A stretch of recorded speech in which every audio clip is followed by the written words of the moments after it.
বন্ধুরা আজ আমি যে রেসিপিটা এনেছি তোমাদের কোনো তরি তরকারি কিচ্ছু লাগবে না। দেখো বাসমতি চাল আমি এখানে 500 থেকে 600 গ্রামই চাল নিয়েছি, আর এখানে 5টা ডিম নিয়েছি। এই যে রেসিপিটা বানাবো তোমাদের এতে তরি তরকারি কিছুই লাগবে না, দারুণ স্বাদের দারুণ একটা রেসিপি। এই দিয়েই দেখবে যে 100 গ্রামের চালের ভাত খায় সে 150 থেকে 200 গ্রামের ভাত খাবে। আর এখানে ফুলকপি ছোট ছোট করে কেটে নিয়েছি সাইজ করে, গোটাগুলো বেশি বাদ দিয়ে দিয়েছি, দিয়ে ফুলগুলো নিয়েছি। এই ফুলকপি, ডিম আর এই চাল দিয়ে দারুণ স্বাদের একটা রেসিপি বানাবো। কীভাবে বানাই তোমরা সঙ্গে থাকো। আমি এই রেসিপিটা বানাতে দেখো এখানে নিয়েছি লঙ্কার গুঁড়ো নিয়েছি 1 চামচ, 1/2 চামচ হলুদ, আদা রসুন আর ধনে পাতা। অন্য কোনো মশলা আমি এখানে ব্যবহার করছি না। বন্ধুরা আমি এখানে কড়া বসিয়ে কড়ায় জল দিয়ে দিচ্ছি খানিকটা। এবার আমি কপিগুলো একটু ভাপিয়ে নেব, অল্প করে খালি সেদ্ধ করে নেব। সামান্য করে একটু নুন দিচ্ছি, সামান্য একটু নুন আর একটু হলুদ দিয়ে দিচ্ছি। আমি এখানে একটা জায়গা চাপা দিয়ে দিচ্ছি। আমি এখানে একটা বাটি নিয়েছি, নিয়ে চালগুলো আমি এই বাটির মধ্যে একটু ভেজে দেবো।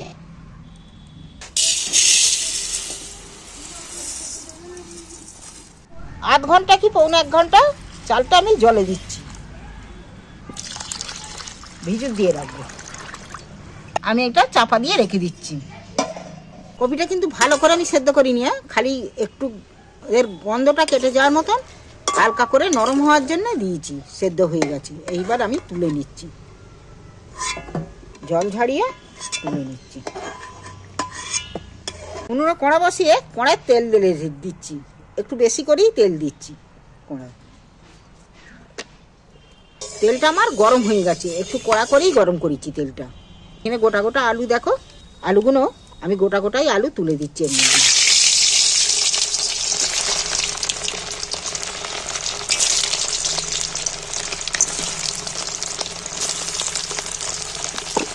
সামান্য একটু আলুগুলোর উপরে সামান্য একটু নুন হলুদ দিচ্ছি, একটু আলুটার উপর নুনও ছড়িয়ে দিচ্ছি। আলুগুলো একটু নাড়াচাড়া করে লাল লাল করে ভেজে নেব। বলেছি আলুগুলো লাল লাল করে ভাজবো। আলুগুলো আমার লাল লাল করে ভাজা হয়ে গেছে, আলুগুলো তুলে নিচ্ছি। তেল থেকে আলুগুলো তুলে নিচ্ছি। আলুগুলো আমার সব তোলা হয়ে গেল। দিয়ে দিন কপিগুলো, যা তেল ছিল বাকি তেলের উপরে কপিগুলো তুলে দিচ্ছি।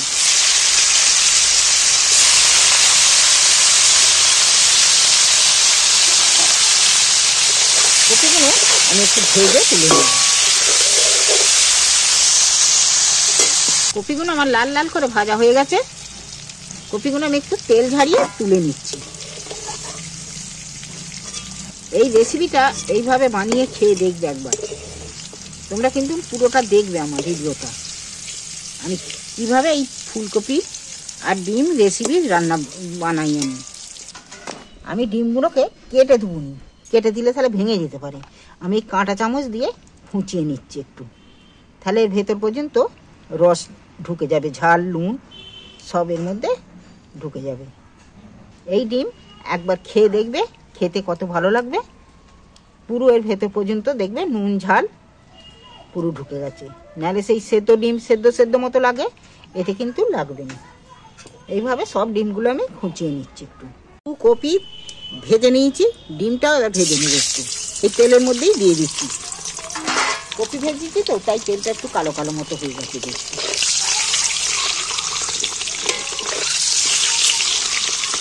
হলুদ দিচ্ছি ডিমটার মধ্যে। এবার তেলের মধ্যে নাড়াচাড়া করে ভেজে নেবো, লাল লাল করেই ভাজবো। দেখো ডিমটাও কিন্তু আমার লাল লাল করে ভাজা হয়ে গেছে। এইবার ডিমটাও তুলে নিচ্ছি। ডিমগুলো তুলে নিচ্ছি আমি একটা একটা করে।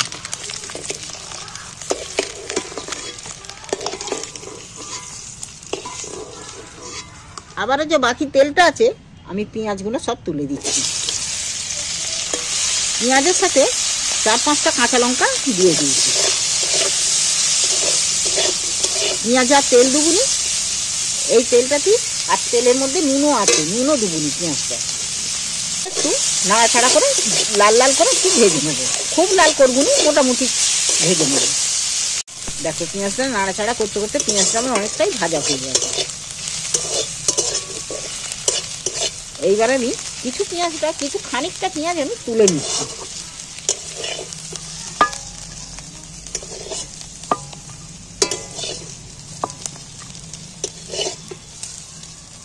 আর খানিকটা পেঁয়াজ এর মধ্যে রাখছি, কাঁচা লঙ্কাগুলো তুলে নিচ্ছি। আমি এখানে আদা রসুন তুলে দিচ্ছি, রসুনটা ভেজে নিচ্ছি। দেখো মশলাটা তেল ছেড়ে দিয়েছে, সেন্টও উঠে গেছে। এবার আমি শিল ধোয়া জলটা, মশলা ধোয়া জলটা আমি একটু দিয়ে দিই সাইড দিয়ে। এবার আমি লঙ্কা আর হলুদ এখানে দিয়ে দিই। এবার আমি মশলাটা সম্পূর্ণভাবে কষিয়ে নেব।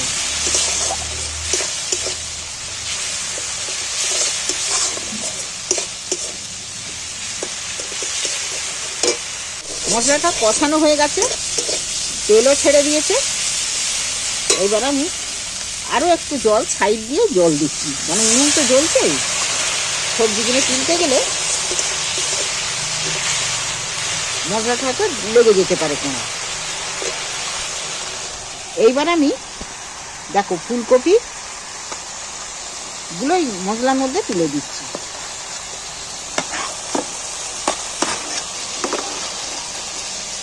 আর ডিমগুলো তুলে দিচ্ছি। আলুগুলো কিন্তু দিচ্ছি না, আলুগুলো রেখে দিচ্ছি।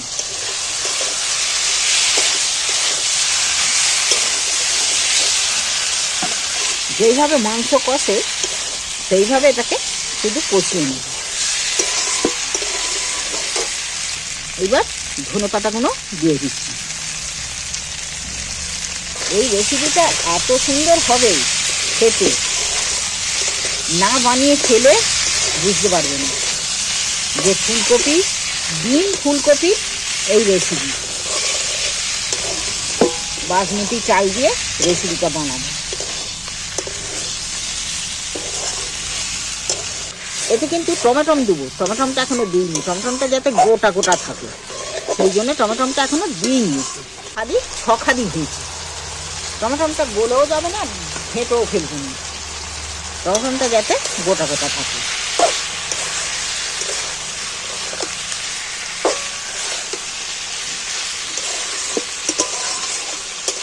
দেখো দেখতে এটা ভালো লাগছে না?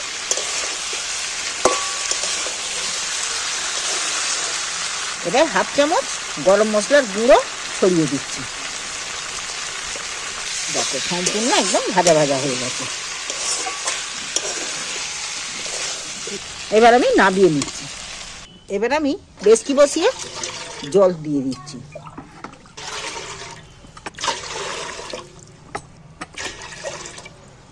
এইবার আমি এখানে নিয়েছি 4টে টুকরো কাঠদানা, 5-6টা এলাচ, 5-6টা লবঙ্গ, আর নিয়েছি গোটা কতক এখানে গোলমরিচ।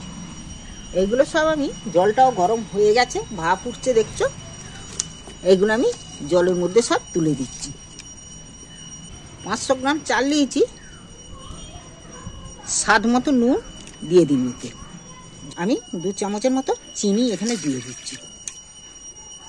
2 চামচের মতো সাদা তেলও দিয়ে দিচ্ছি। এইবার আমি জলটা ফোটার জন্য এখানে চাপা দিয়ে দিচ্ছি। জলটা খুলে দেখছি, জল একদম টকবক করে জল ফুটছে।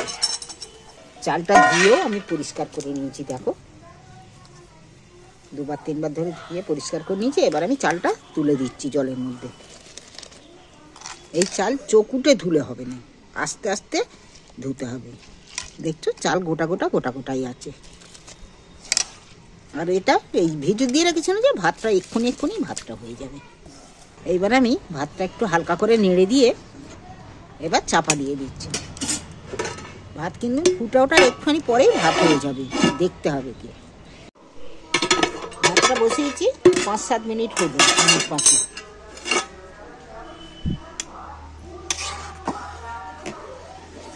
দেখো ভাত কিন্তু পুরো রেডি। দেখছো ভাত কত বড় বড় ভাত হয়েছে, গোটা গোটা ভাত হয়েছে। এই চিড়খা অবস্থায় ভাতটা নামিয়ে ফেললে তাহলে ভাতটা খুব সুন্দর ভাতটা হবে। এবার আমি নামিয়ে ফেলবো ভাতটাকে, ফ্যান ঝাড়িয়ে নিয়েছি। এবার আমি ভাতটাকে একটু ঠান্ডা করতে দেবো।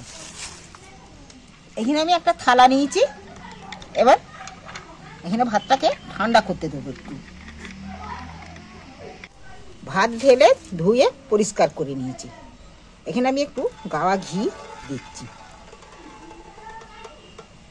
ডেস্কিটা চাপিয়ে দিয়েছি, দিয়ে গাওয়া ঘিটা গরম হয়ে গেছে দেখছো। এইবার আমি ভাতটা দুটো এর মধ্যে দিয়ে দিচ্ছি।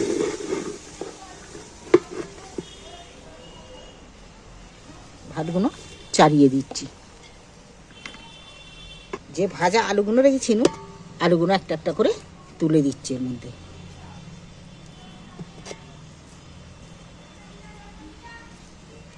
পেঁয়াজ ভাজাগুলো ছড়িয়ে দিচ্ছি, এতেই দিয়ে দিচ্ছি। ফের ভাত তুলে দিচ্ছি, একটা লেয়ার ভাত দিয়ে দিন। এবার যে ফুলকপি ডিম সেগুলো তুলে দিচ্ছি এর মধ্যে। দেখো টমেটো কিন্তু আমার গোটা গোটাই আছে। তোমরা একবার এইভাবে এই রেসিপি রান্না করে তোমরা অবশ্যই একবার খেয়ে দেখবে। আমি কথা দিচ্ছি, তোমরা মাংস বিরিয়ানির থেকে এইটা ফেলে খাবে, মাংস বিরিয়ানি রেখে। পেঁয়াজ ভাজাগুলো ফের ছড়িয়ে দিচ্ছি এর মধ্যে।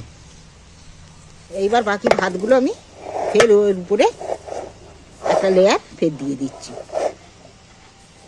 এখানে আমি 1 চামচ, এই রেসিপিটার জন্য 1 চামচ মশলা, এখানে মশলা ভেজে গুঁড়িয়ে রেখেছিল, মশলাটা আমি ছড়িয়ে দিচ্ছি। আমি 1 চামচের মতো আবারও চিনি ছড়িয়ে দিচ্ছি। এখানে এই 1 চিপি কেওড়া জল 1 চামচের মতো, 1.5 চামচের মতো দিয়ে দিচ্ছি। 1.5 চামচের মতো গোলাপ জল দিচ্ছি। এইগুলো দিলে ভাতটা সেন্ট হবে, খেতেও খুব ভালো হবে। এখানে দিচ্ছি মিঠা আতর 1 ফোঁটা। এবার বাকি ভাতগুলো এবার মশলাটা চাপা দিয়ে দিচ্ছি।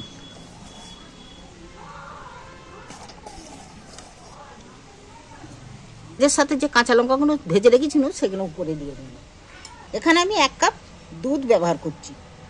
এটা গরুর দুধ, জাল দেওয়া ছিল, আমি 1 কাপ ব্যবহার করছি। যদি তোমার ঘরে গরুর দুধ না থাকে তাহলে কিন্তু তুমি আঙুল দুধও গুলে দিতে পারো, ব্যবহার করতে পারো। দুধটা আমি এখানে দিয়ে দিচ্ছি। আর এখানে গাওয়া ঘি 1-1.5 চামচ আমি দিয়ে দিচ্ছি চাড়িয়ে চাড়িয়ে।